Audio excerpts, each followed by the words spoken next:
ఎండాడలో గత ప్రభుత్వం యాదవుల కోసం కేటాయించిన 50 సెంట్ల భూమిలో తక్షణమే యాదవ్ సంక్షేమ భవనం నిర్మించాలని జాతీయ యాదవ ఐక్యవేదిక అధ్యక్షులు అల్సి అప్పల నారాయణ, ఐక్యవేదిక నాయకులు, హైకోర్టు అడ్వకేట్ మోహన్ రావులు డిమాండ్ చేశారు.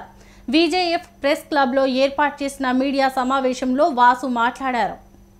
కమ్యూనిటీ భవనాలు ఎందుకు నిర్మిస్తారంటే పవారిటీ దిగువలో ఉన్న వాళ్ళు, విశాఖపట్నం అంటేనే మేజరు మెడికల్ టూరిజం.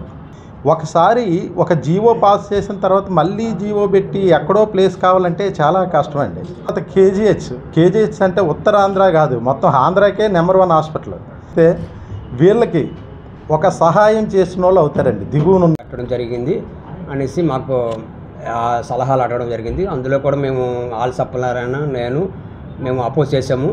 ఆ ఎండాల్లో కేటాయించడం జరిగింది. ఆ స్థలం కేటాయించిన తర్వాత మేము అందరూ పెద్దలందరూ ఇక్కడ ఉన్నవాళ్ళు కొంతమంది అందరూ మిగతాలందరూ కలిసి వెళ్ళి శంకుస్థాపన కూడా చేస్తాం. ఆ స్థలం కట్టుకుందామని.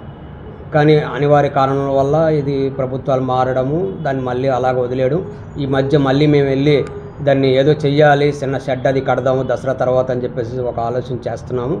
అందులో బాగా ఎందుకంటే ఆ భవనం అక్కడ కానీ యాదవులకి నిర్మాణం జరిగితే మా ఇటు ఉత్తరాంధ్రకి అన్ని విధాలుగా ఉపయోగపడుతుంది. అటు శ్రీకాకుళం జిల్లా నుంచి ఇటు పైకరాపేట వరకు అన్ని విధాలుగా బస్ కన్వెంట్ ఉంది.